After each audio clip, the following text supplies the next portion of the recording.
Let's crack BArch 2021। Hello दोस्तों, मैं अक्षय। आज हम ये पहले डेरिवेटिव के जो प्रॉब्लम्स दिए थे दो होमवर्क, उसको डिस्कस कर लेंगे। ये प्रॉब्लम एक्चुअली काफ़ी इजी था, तो इसको सॉल्व कैसे करेंगे। तो इसका फर्स्ट डेरिवेटिव क्या आता है? तो इसका फर्स्ट डेरिवेटिव आता है 1/log 2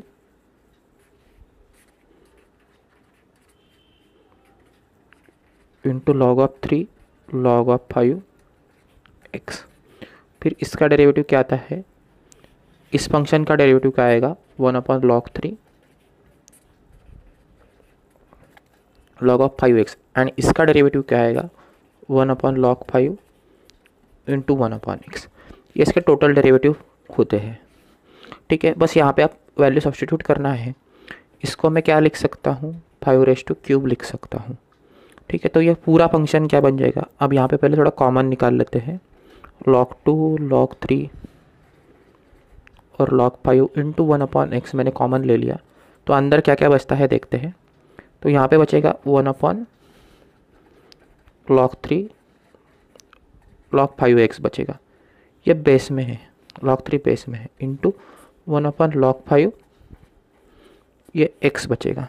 तो इसकी वैल्यू क्या होती है? अगर मैं इसको सॉल्व करूँ तो इसको क्या बनेगा? तो ये बनता है 1/log 5 5 का क्यूब, मतलब ये बनता है 3। इसकी वैल्यू 3 होती है।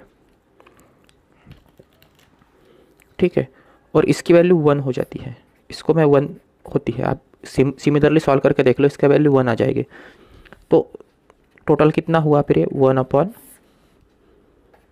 इंटू 125, एक्स की वैल्यू 125 है, इंटू log 2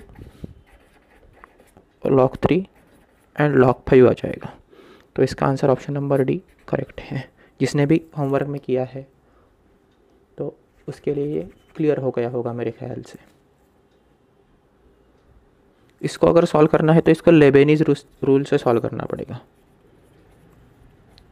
लेबेनीज रूल मैंने आज कुछ और टिपिकल सम लिए हैं डेरिवेटिव्स के, कि जैसे कि बहुत कॉम्प्लिकेटेड सम है, mod, integer fraction, British integer function, ये सब मैंने यूज़ किए हैं।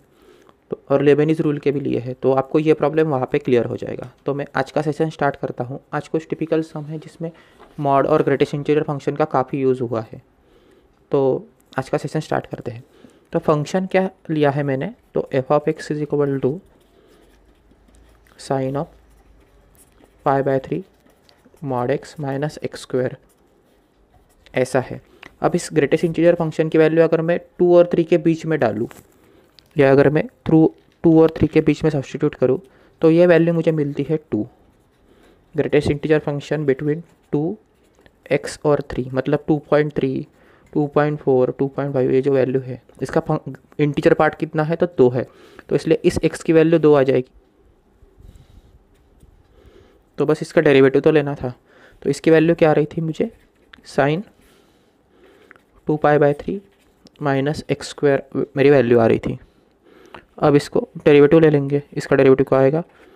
cos 2/3 minus x² into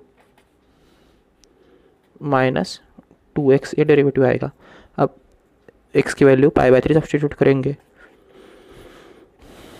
cos 2/3 minus अगर स्क्वायर कर लिया तो π/3 आ जाएगा, इंटू माइनस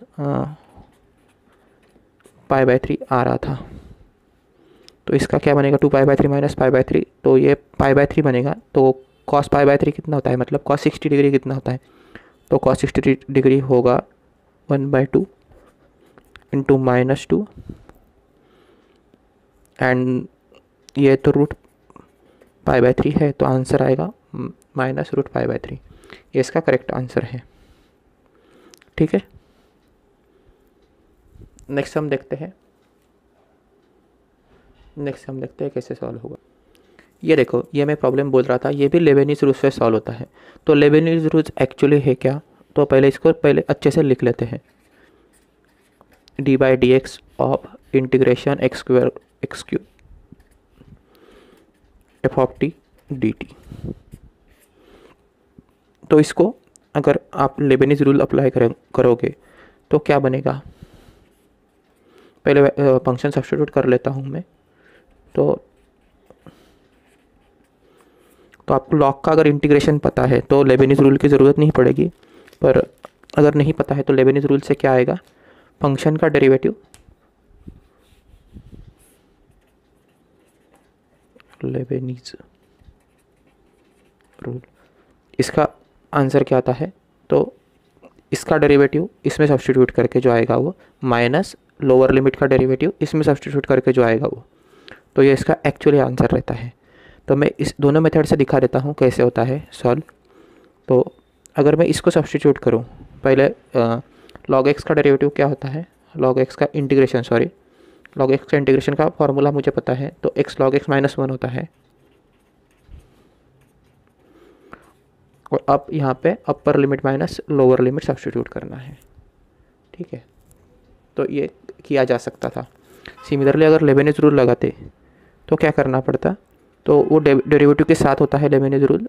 तो आंसर क्या आएगा देखते हैं, 3x² into ln x³ minus 2x ln x², ये लेबनिज़ रूल से इसका आंसर आ जाएगा। अब इसके बाद ये क्यूब है तो ये सामने आ जाएगा, या स्क्वायर है तो सामने आ जाएगा। तो यहाँ पे क्या बन जाएगा, 9x² ln x plus 4x ln x, ये इसका आंसर बन जाएगा। अब वो क्या बोल रहा है, सब्स्टिट्यूट, अब ये सब्स्टिट्यूट करने के लिए बोल रहा है x = e। अगर अब मैंने x = e सब्स्टिट्यूट कर दिया तो इसका आंसर क्या आ जाएगा, ln e आता है 1, तो ये 1 हो जाएगा, ये 9e² माइनस 4e आ जाएगा। तो मेरा आंसर क्या रहेगा, तो ऑप्शन नंबर सी मेरा करेक्ट आंसर है, अगर मैंने e की वैल्यू सब्स्टिट्यूट कर दी तो। ये काफ़ी इजी क्वेश्चन रहता है लेबनिज़ का, आप अगर वो होमवर्क वाला सॉल्व करोगे तो वो भी ऐसे ही आएगा। तो ये मॉड फंक्शन है, मैं पहले फंक्शन लिख लेता हूँ, y = mod of x minus x²। तो इसको कैसे सिंप्लीफाई करेंगे, तो पहले मॉड फंक्शन को सेपरेट कर लेते हैं। मॉड फंक्शन को सेपरेट कैसे होता है, तो मॉड फंक्शन डिवाइड 3 पार्ट में रहता है। एक लेफ्ट साइड वाला, मतलब अगर ये मेरा एक्सिस है तो एक, अभी हम यहाँ पे माइनस लिया है लिमिट, तो -1 और +1 पे फंक्शन डिवाइड होगा, और एक फंक्शन ये मिडल वाला भी आएगा, तो इसको भी हमें सॉर्ट आउट करना पड़ेगा। तो 3 वैल्यूज़ आती है यहाँ पे। तो मेरी इनिशियल वैल्यू क्या आएगी, x minus x² for -1 x और 1 के, ये मिडल वाला पार्ट आएगा। और जो सेकंड पार्ट आएगा माइनस वाला, मतलब x माइनस x² होल का जो माइनस आएगा, ये mod x के लिए आएगा, mod x > 1 के लिए आएगा, ठीक है। तो ये मेरा एक्चुअल पार्ट है, आप इसको अगर सब्स्टिट्यूट करके देख लो तो ये सब आंसर आपको वेरीफाई हो जाएंगे। इतनी उम्मीद है कि आपको ये सब निकालते आते हैं। तो यहाँ पे हमें अब बस लेफ्ट हैंड डेरिवेटिव और इसका राइट हैंड डेरिवेटिव निकालना है। इसका लेफ्ट हैंड डेरिवेटिव कितना आता है, तो इसका डेरिवेटिव आएगा 1 माइनस 2x। इसका डेरिवेटिव कितना आता है, तो -1 माइनस 2x ये आता है। और x की वैल्यू क्या दी है, x = 1 दिया है, तो ऊपर वाला कितना आएगा, तो इसका वैल्यू -1 आ जाएगा, और इसका आंसर +1 आ जाएगा। LHD और राइट हैंड डेरिवेटिव RHD, तो -1 +1 आ रहा है, तो इसका डेरिवेटिव एग्जिस्ट नहीं करता, तो इसका आंसर है derivative does not exist, it is not a differentiable eight x = 1, ठीक है। तो इसका आंसर डज नॉट एग्जिस्ट आएगा। मेरे ख्याल से आपको ये चीज़ें आती होगी तो भी ये सेशन करने में आपको मज़ा आएगा, नहीं तो थोड़ा सा हार्ड जा सकता है। अगर ये स्प्लिट करते नहीं आता है तो सेशन थोड़ा हार्ड जा सकता है।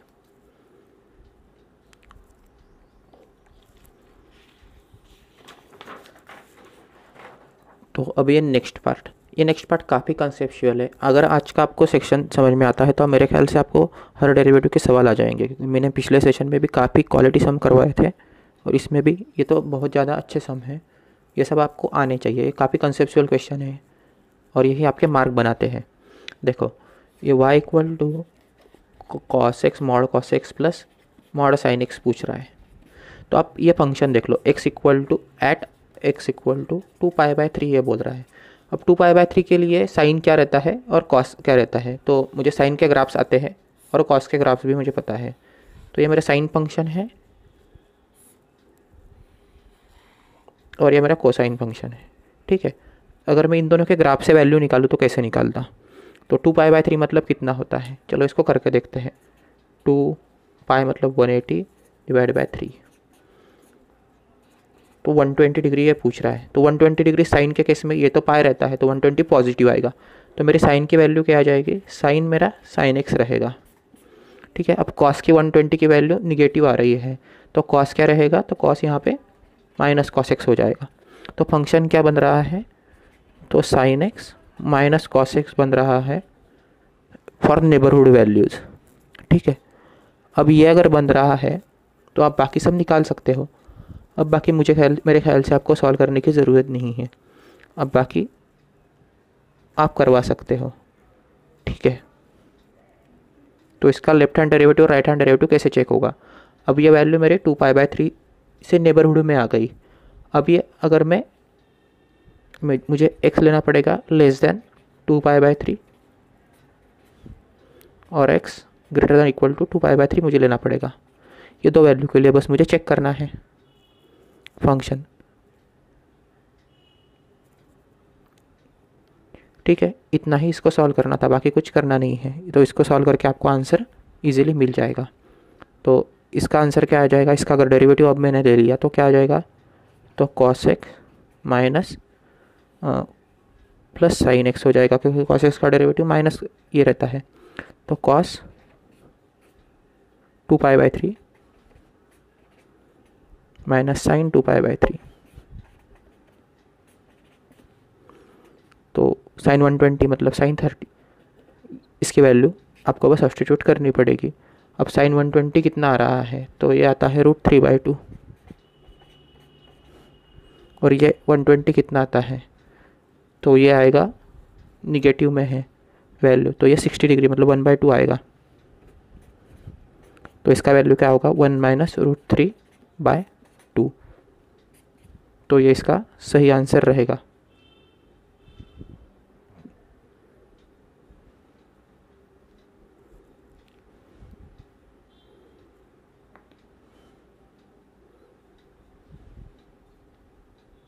सॉरी, ये प्लस आएगा,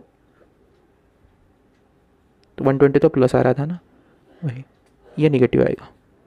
तो आंसर मेरा सी रहेगा, नॉट ए, ठीक है। थोड़ी सी मिस्टेक हो गई कैलकुलेट करते वक्त वैल्यूज़। तो मेरे ख्याल से इस क्वेश्चन में बस इसको सॉर्ट आउट करना यही सब कुछ था कि ये वैल्यू कैसे लेते हैं, इसके नेबरहुड में कौन फंक्शन पॉजिटिव है कि निगेटिव है, यह बस चेक करना था। इसके अलॉन्ग फंक्शन पॉजिटिव है कि निगेटिव है, ये बस चेक करना था, बाकी इसमें करने जैसा कुछ नहीं था। अब ये फंक्शन है, मैं फंक्शन लिख लेता हूँ, y equal to cos of π/2, greatest integer function x दिया है और माइनस x³ है। मैंने ये अभी अभी करवाया है, फर्स्ट प्रॉब्लम मेरा ऐसा ही था। और y डैश एट 3³ पूछ रहा है ये, तो इसका वैल्यू कैसे आएगा, तो ये जो इंटीजर पार्ट है, ये जो मेरा फ्रैक्शनल पार्ट आएगा वो इसके बीच में कहाँ तो फॉल करेगा, ठीक है। इसको अगर आप सॉल्व करोगे तो इसके बीच में कहाँ तो फॉल करेगा, जब इसके बीच में फॉल करेगा तो x की वैल्यू क्या आएगी, तो x की वैल्यू 1 आ जाएगी। अगर मेरी x की वैल्यू 1 है तो आप अगर इसको सॉल्व करें तो इसका वैल्यू फ्रैक्शन पॉइंट में कुछ आएगा, 1 पॉइंट समथिंग कुछ आएगा। इसका आंसर मैंने निकाला नहीं है, आप निकाल के देख लेना, इसका 1 पॉइंट समथिंग आएगा। तो यहाँ पे आंसर क्या बनेगा, π/2 इंटू एक्स मॉड, इसकी वैल्यू क्या हो जाएगी, ग्रेटर इंटीजर फंक्शन पॉइंट के बाद जो रहता है वो आंसर है, तो 1 आ जाएगा, ये x³ है, तो इसका आंसर क्या आ जाएगा, साइन x³ आ जाएगा। अब इसका बस डेरिवेटिव लेना है, डेरिवेटिव लेंगे तो क्या होगा, 3x² इंटू कॉस x³। बाकी आप सब्स्टिट्यूट कर लेना, सब्स्टिट्यूट करके जो आंसर आएगा वो आपका आंसर रहेगा, ठीक है। तो क्वेश्चन काफ़ी इजी था, बस थोड़ा फनी क्वेश्चन था।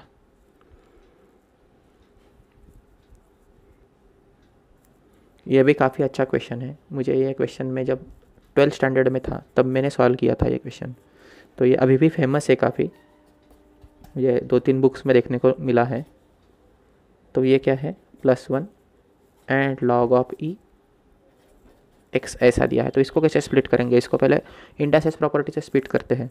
e⁻1 ये प्लस है इसलिए डॉट ले लिया, into log of E x.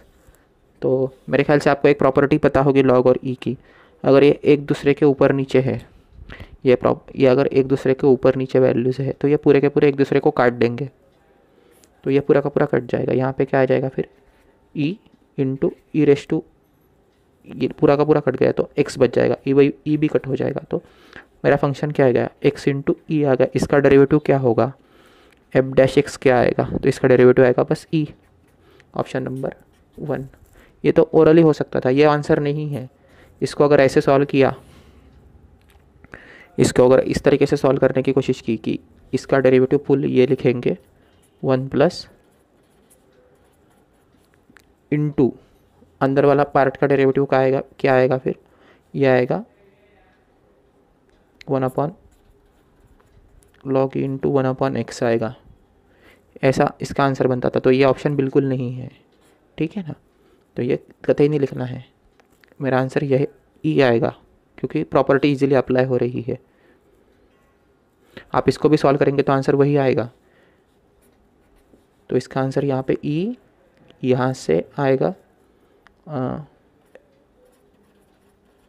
log x upon log e into 1/log e into 1/x दिया था। तो log e तो 1 होता है, log e तो 1 होता है। तो यहाँ पे e आ गया, ये log x इंटू 1/x आ रहा है। तो ये गलत ऑप्शन है, ठीक है ना। तो ये और एक मॉड का क्वेश्चन है, ये काफ़ी इजी क्वेश्चन है। ये आपको एज अ होमवर्क रहेगा, इसको बस मॉड को सॉल्व करना है। तो कैसे सॉल्व करेंगे, तो इसको कॉर्नर पॉइंट ढूंढ लो क्या है। तो यहाँ पे 2 कॉर्नर पॉइंट मिल रहे हैं, 1 और -5 आपका कॉर्नर पॉइंट मिलेगा। वहीं से आपको बाकी सब निकल जाएंगे। अगर -1 और 5 में है तो देखना है कि वैल्यू क्या आ रही है, और बाकी सब चेक करना है, ठीक है। तो इसके कॉर्नर पॉइंट x - 1 = 0 लेके x = 1 आ जाएगा, और x + 5 = 0 लेके x = -5 आ जाएगा। तो प्लॉट कैसा बनेगा, इसका -5 है और 1 है। तो बस चेक करना है कि वैल्यू क्या आ रही है। तो एट वन फंक्शन की वैल्यू 6 हो रही है, और एट -5 फंक्शन की वैल्यू फिर से 6 हो रही है। तो बस इसकी थोड़ी सी केयर करनी है। एट x = -5 फंक्शन इज 6, तो ऐसा कुछ फंक्शन रहेगा आपका, और यहाँ से ऊपर नीचे हो सकता है डिपेंड ऑन स्लोप, ठीक है। तो ऐसा कुछ फंक्शन है, तो आपको इसकी वैल्यू एट x = 3 चेक करनी है, ठीक है। तो ये क्वेश्चन है, इसको कैसे सॉल्व करेंगे। तो ये तो काफ़ी इजी क्वेश्चन है, apply log on both side ये क्वेश्चन है। तो जब लॉग अप्लाई करेंगे तो यहाँ पे क्या आएगा, p log x plus q log y plus p plus q log x plus y, ये आएगा। Apply on both side, apply log on both, ये अगर किया तो ये मिलेगा। अब इसका डेरिवेटिव ले लेते हैं, p/x plus q/y dy/dx, p plus q, ये log x प्लस y है तो 1/x प्लस y, और इसका डेरिवेटिव 1/dy/dx। इसको अगर सॉल्व कर लिया तो क्या आएगा, इसका आंसर आएगा, यहाँ से पहले इसको मल्टीप्लाई कर लेते हैं, अंदर मल्टीप्लाई कर लेते हैं पूरा का पूरा।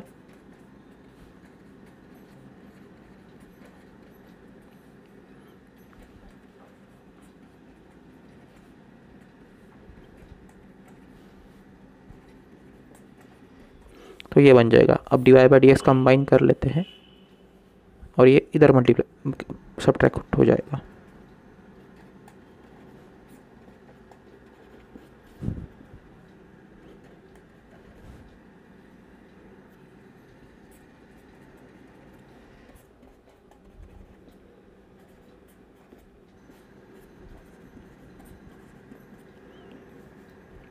अब जब इसको सॉल्व करेंगे, पूरा का पूरा सॉल्व करेंगे, तो न्यूमरेटर और डिनोमिनेटर में तो कुछ नहीं बचेगा। अब मैं दिखा देता हूँ कैसे होगा।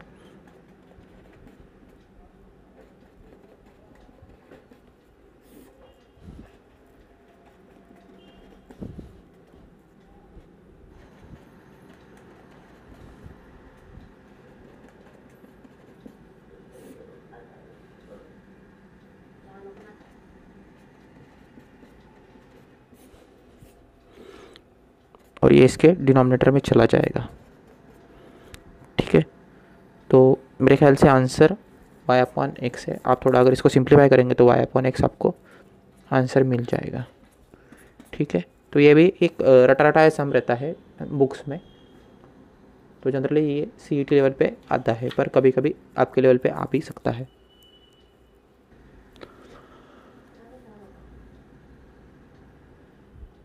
अब ये एक फ़नी सम है, पहले इसको थोड़ा सा लॉग को थोड़ा सा सिंप्लीफाई करते हैं। तो इस ये क्या आएगा, log tan x upon log cot x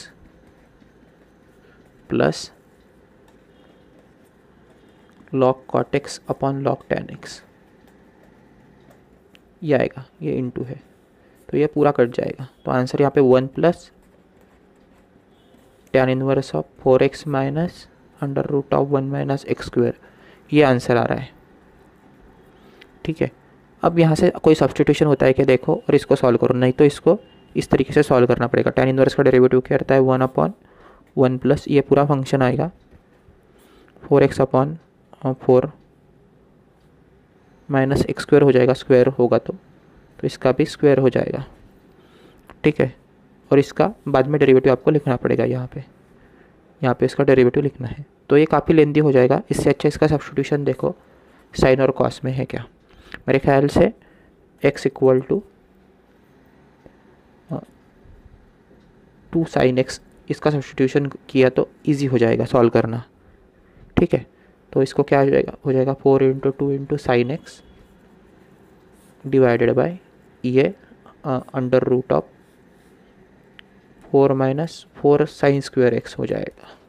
तो यहाँ से 4 into 2 sine x divided by 2 cos x हो जाएगा। तो ये 2 कट जाएगा तो 4 tan एक्स आंसर आएगा, और बाहर tan इनवर्स है ऑलरेडी। ठीक है, अब मेरे ख्याल से सिंप्लीफाई करना कोई मुश्किल नहीं है चीज़ें, अब ये इजीली सिंप्लीफाई हो जाएगा। ये बस चेक कर लेना मैंने कोई गलत स्टेप नहीं किया है, क्योंकि मुझे लग रहा है थोड़ा गलत हुआ है मेरे से। हाँ, ये स्क्वायर है, हाँ ये थोड़ा सा चेक करना पड़ेगा। ठीक है, तो आंसर 2 आएगा, तो मेरा स्टेप में कुछ गलती हुई है, प्लीज़ चेक कर लेना।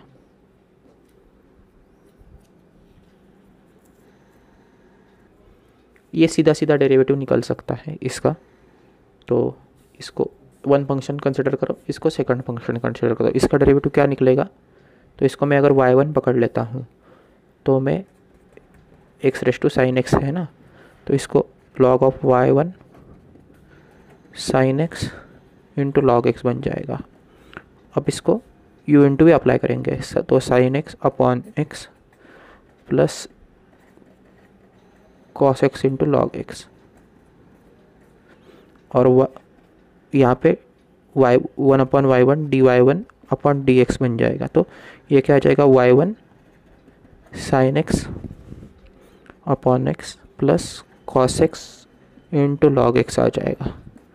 अब यहाँ पे बस सब्स्टिट्यूट करना है वैल्यू, तो एक y1 की क्या है, x साइन एक्स है, और इसको हम लिख सकते हैं sine x upon x plus ये cos x into log x है। तो यहाँ पे π/2 सब्स्टिट्यूट करना है। सिमिलरली अंडर रूट 2 का तो डेरिवेटिव आपको पता होगा, 1/2 under root 2 2 under root of x, ये इसका डेरिवेटिव रहता है। ये अगर मैंने y2 ले लिया है तो इसको सॉल्व करने में कोई दिक्कत नहीं होनी चाहिए। ठीक है, बस सब्स्टिट्यूशन करना है। अब π/2 अगर सब्स्टिट्यूट करेंगे तो यहाँ पे π/2 आ जाएगा वैल्यू, तो सब्स्टिट्यूट करेंगे तो क्या आएगा, यहाँ की वैल्यू π/2 आ जाएगी। अंदर ये भी 2/π आ जाएगी वैल्यू, ये 0 हो जाएगा, पूरा का पूरा टर्म 0 हो जाएगा।